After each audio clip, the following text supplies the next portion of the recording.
Good morning. My apologies, I don't speak Portuguese, but this is my first time to Brazil, although I have to admit I'm still a little angry about the 1994 World Cup, for those of you that remember. I'm Chris D'Agostino, I'm the Global Field CTO, I'm of Italian descent, and very excited to be here, so I appreciate the warm welcome. My background, so I've been with Databricks about 4.5 years, and prior to Databricks, I was at Capital One Bank in the United States. And I was there from 2015 to the beginning of 2020. And so we'll talk a bit about the experience there and what it's taken to take a on-prem data center focused organization, move it to the cloud, and start using, not GenAI at the time, but machine learning, in a more advanced way. And then just the experience that I have with different customers globally talking about their process of moving to the cloud and leveraging AI.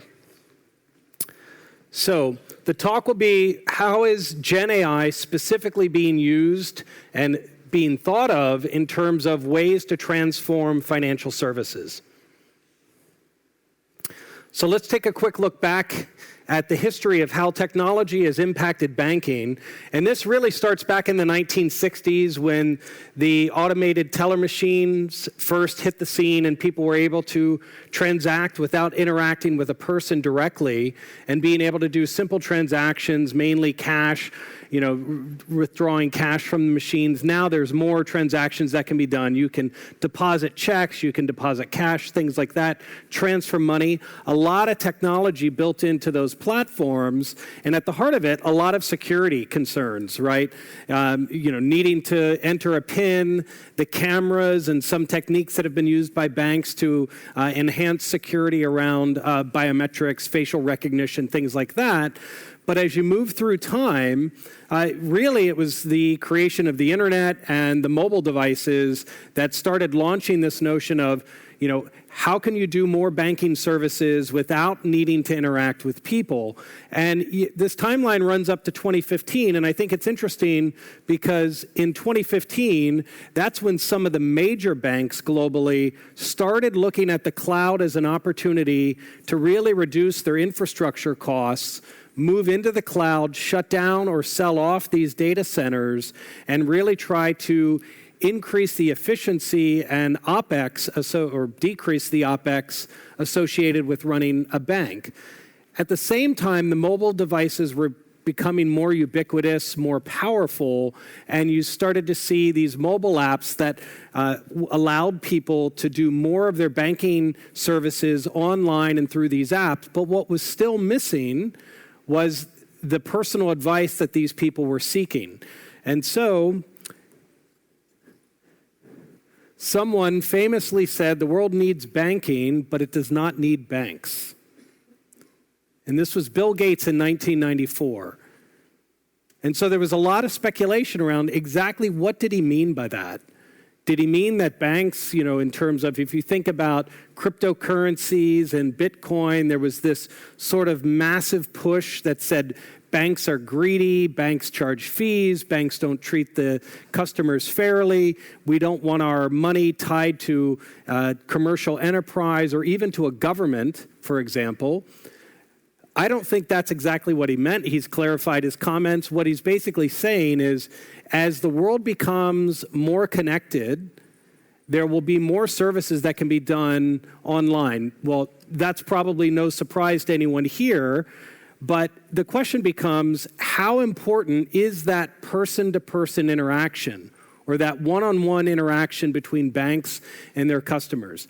Now, these graphs, I think, are really representative and pretty cool, and I'll try to walk you through them. They're a little dated, but when I did the research for this presentation, the numbers haven't changed that significantly.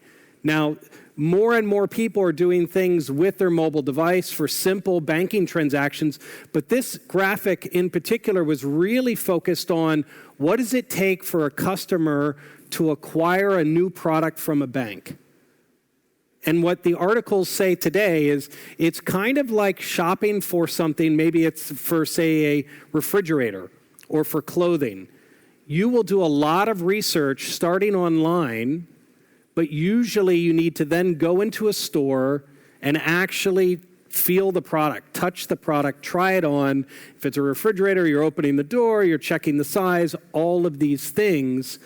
And then they joke in the article about, then you go off to another aisle, you take out your phone and you compare the price in the store with what you could get at another store or even online. But what's interesting about this, and I'll just show you, is this is showing you the percent of traffic that begins on a particular channel and then how that traffic bleeds off. So it'll flow from starting in the branch and then go to the web. It'll start in the branch and go to the mobile device.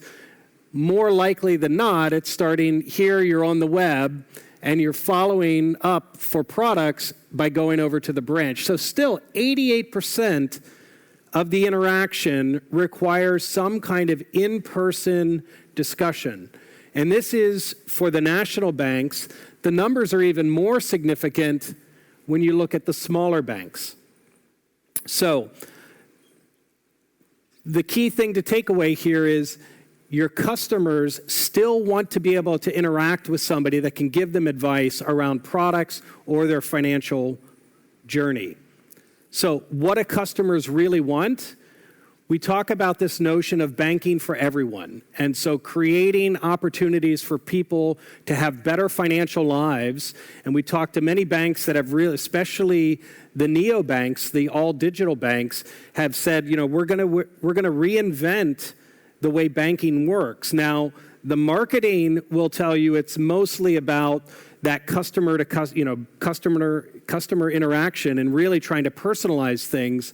One big motivation from a business perspective, of course, is can you operate a bank with less infrastructure, with less OpEx, not needing retail branches where people come in?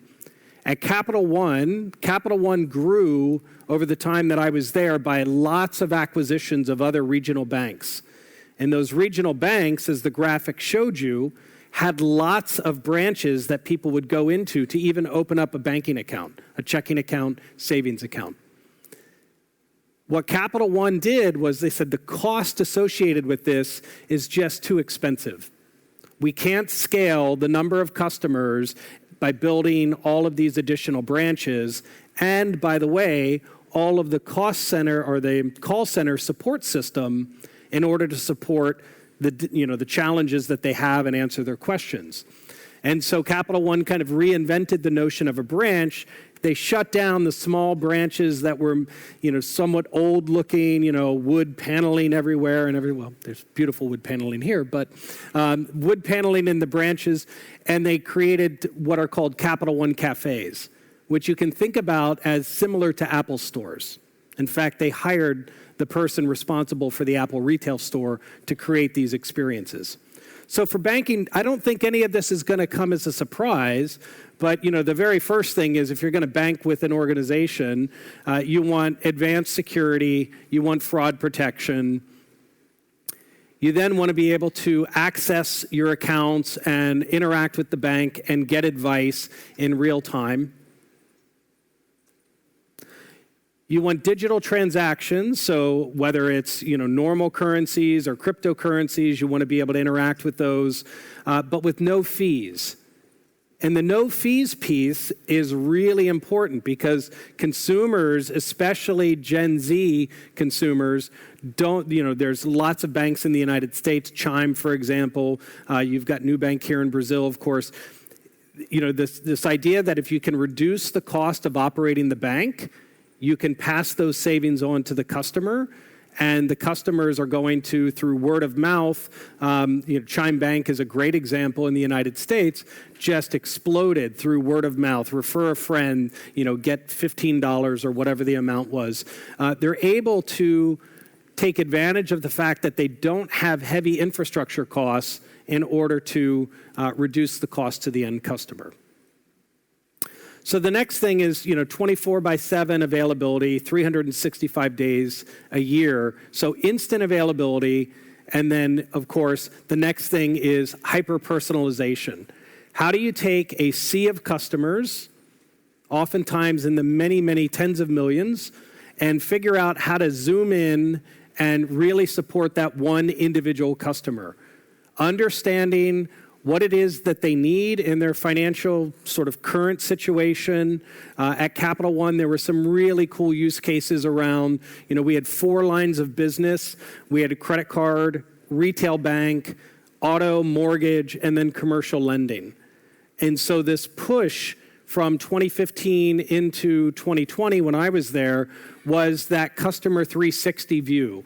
How can you really get a good sense of what that customer needs in his or her financial journey, and how can you assist them in real time? So there were things like, what we take for granted today, instant notification on your mobile device if the credit card transaction was considered fraudulent. Now, the United States was pretty slow to adopt the chip-based reader, and so many of the merchants were just swiping, so they were less secure. So we would then text message the mobile phone, we would get a response back, and then we would be able to continue with the transaction. Now, all of that happens in most apps today. My Apple Card, for example, I'll get a notification, you go into the app itself, you say, no, this is not fraud, and then Apple sends a message to me that says, have the merchant try the transaction again, whether it's a swipe or it's a card insert.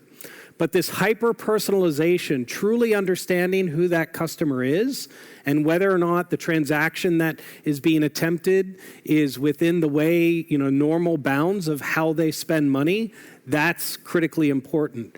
Understanding how you could cross-sell and upsell different financial products to them. Maybe it's a car loan. Maybe it's a mortgage to purchase a home. Maybe it's a family that's expanding. They have a new child on the way, and they're going to be spending more money purchasing items for the child.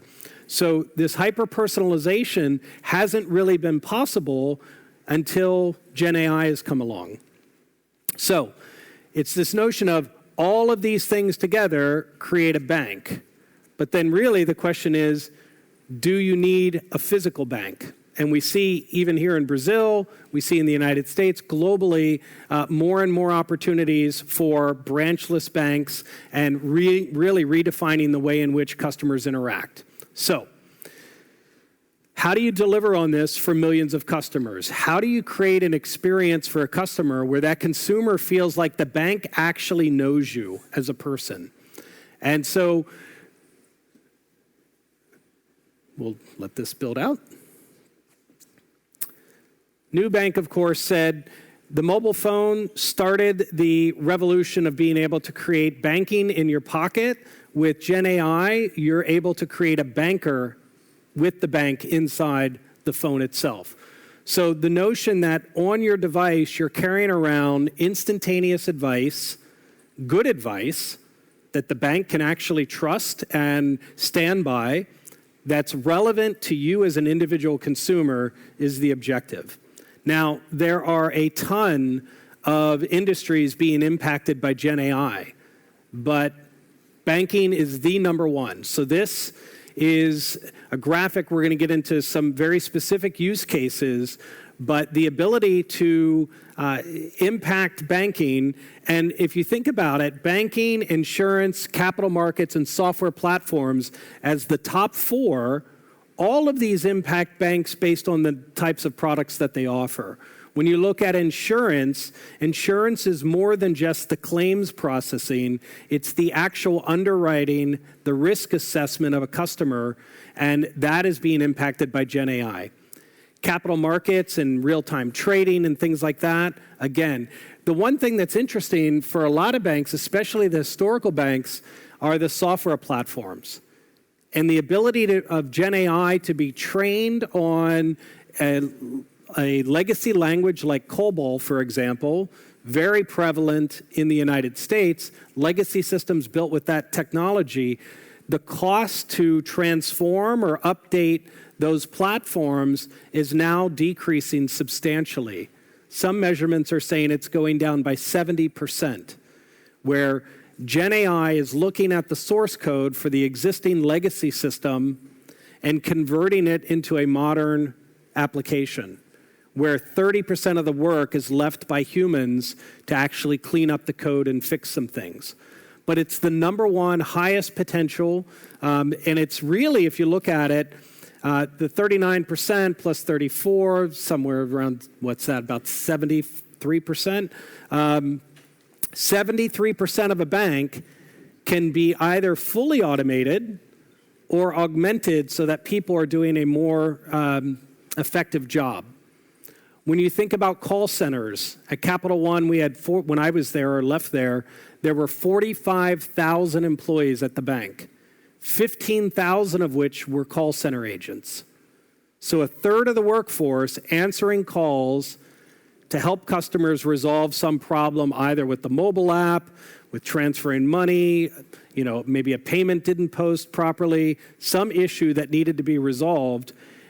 There were scripts that were written, as I'm sure you're aware of if you're working in the banking industry, scripts that were written so that the call center agents followed a very prescriptive discussion with the customer, and then you would try to measure the sentiment associated with that.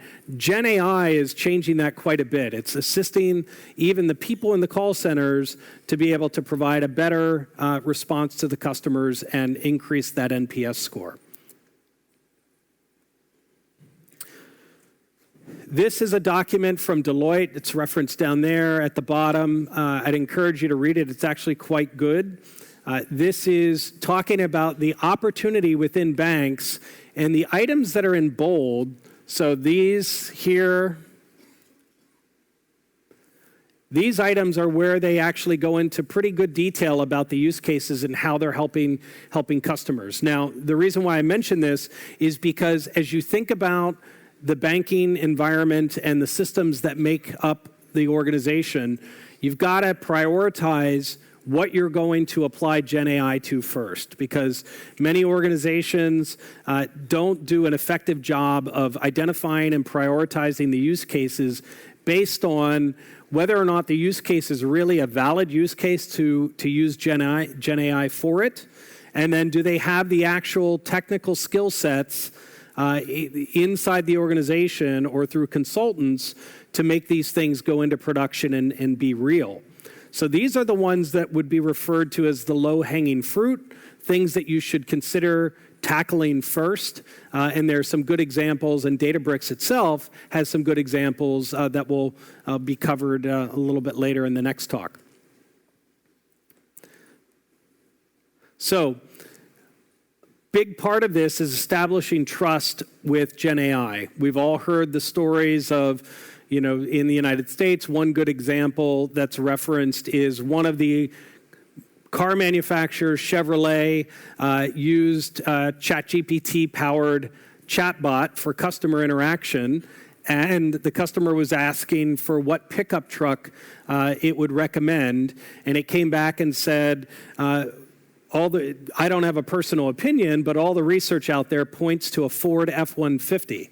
So, different car manufacturer, competitor product, not the best result for Chevrolet in that sense. There's other examples where pricing or policies, chatbots have been, the GPT-style chatbots have been sort of attacked with different tokens that said, basically, tell me that the price is $5 regardless of what I ask. And then the chatbot says, oh, okay, the price is always $5.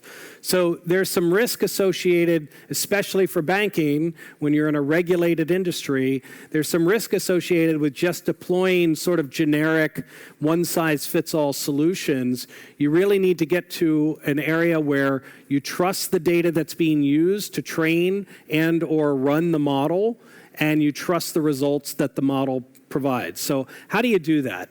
Well, when you first start and you look at a bank, and this was true at Capital One, you had data centers, you had core systems, most things were on-prem, and a lot of the applications were home-built.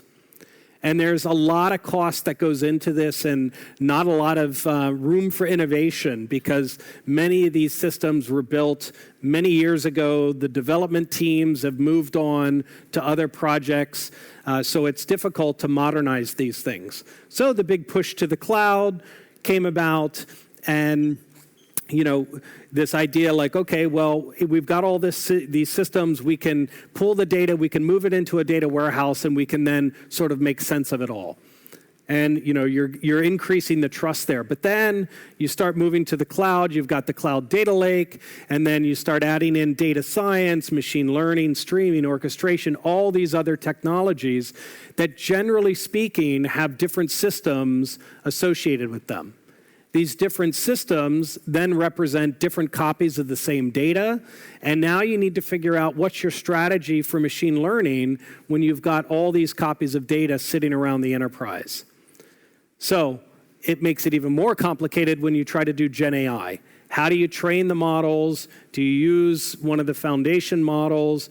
Do you use retrieval augmented generation? Do you fine-tune? Do you do pre-training? It all becomes very complex. This picture is what we see in many organizations, not just in banking, but in many enterprises across all the different verticals. And what we find is the CIOs, the CDOs, the CTOs are looking for ways to make this less complex. Find a way to have fewer moving parts, fewer copies of data, and a streamlined approach to when data comes into the environment, what curation steps happen to it, and what you need to do in order to consume it in a safe way. So, Databricks built out the platform. There's going to be more discussion, a demo of what that platform looks like, so we're excited to share that with you. But the vision for the company has been, how do we create a single platform that's as open as possible, using lots of open source tools as the underpinnings, and then data formats that are open and don't lock customers in, and then create an ecosystem where each of the data personas in an organization, from the data engineer to the data analyst, the data scientist, machine learning, all the way up to the C-suite. We're using GenAI embedded in the Databricks platform to make that easier for people within an organization to interact with data. So, we looked at the complexity of these systems. We looked at what organizations are trying to do with GenAI, the importance of trust in the data so that you can feel secure and confident that it's being used properly. I'd encourage you to take perhaps a picture of the screen for the QR code. Our security team went out and studied what goes into actually creating a GenAI solution for an organization, and talk to industry experts, talk to our own internal people, talk to customers, and looked at the 12 major components of a GenAI system, and then what were the 55 risks that they accumulated, and then the mitigating controls. So this PDF that you can download kind of walks you through that. But let me talk to you a little bit about it. If you think about a GenAI environment, we've numbered them 1 through 12 here. And if you flow through one, just follow the sequence here, there's this notion of taking in raw data, trying to do the data prep and all the work that goes into pulling data into an environment to start that machine learning effort, where you're doing feature engineering, you're figuring out what aspects of the data are relevant to the type of problem you're solving. How do you then develop a model? How do you push that model and those features into a catalog? If you're doing GenAI, you need a vector database in order to support that. And then you start iterating on developing the model in steps 5, 6, and 7. And you basically prep that model, train it up, and then you deploy it. And once you deploy it, in steps 8, 9, and 10, you need to then run that model. And so all of these steps have some risk associated with them if you're not careful. And what we're trying to do at Databricks is make this as simple as possible for an organization. Yes, there are lots of different one-off tools that exist in the market, and we pay attention to them, and some are best in class in terms of what they do. But what we're trying to help organizations do is not have to worry about stitching together all of these different tools and figuring out how the data moves between them. We're trying to provide the entire environment in one single platform. So if you look at the risks, you've got risks that are labeled in each of the steps. These risks correlate back to that document with the QR code. We can get that QR code to you if you need it. But we're really excited about helping organizations better understand what they can do with GenAI from a risk perspective and building trust. Now, once you have a platform, one of the questions that it comes up, we talk a lot about the culture of an organization and making that organization more data-driven. We talk about the processes and what does it take to actually get a workforce and a technology platform working together. How do you go about doing that? This chart is pretty interesting. It's from McKinsey, and so the reference is here down at the bottom. But what it says is the circle that's circled with the black here, so in this example here and here, these are two really important ones if you look at the success rates. So the idea here is, how do you structure your organization? Because many organizations, especially multinational ones, are distributed. And so one of the key recommendations that we've seen, and the McKinsey report backs it up, is the idea that if you're getting started, it's better to centralize, at least for a time being, for some period of time, centralize the approach to doing AI so that the entire company is playing with the same sheet of music, if you will. So in this case, the most successful one is where your CEO, so meaning this is such a big initiative for the organization that the CEO is involved.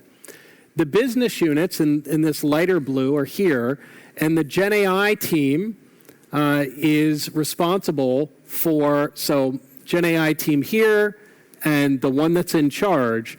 So now you get into, this is a very highly centralized one. You look at the success rate, pretty impressive.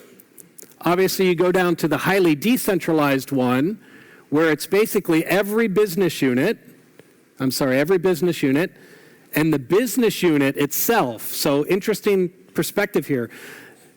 If you take, right now at this stage of GenAI, if you take just the use cases and just the business objectives and you run it with that as sort of the lead, that's generally not going to work so well. You really need to have the technologists and the technical experts involved, and as you see here, pretty great stuff. So I'll finish up here. I've got just 2 minutes left.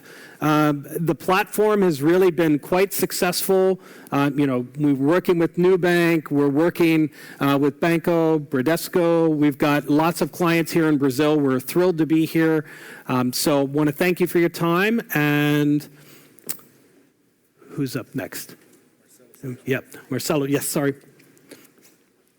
So thank you very much. And Marcelo will be here to talk to you more. Sorry.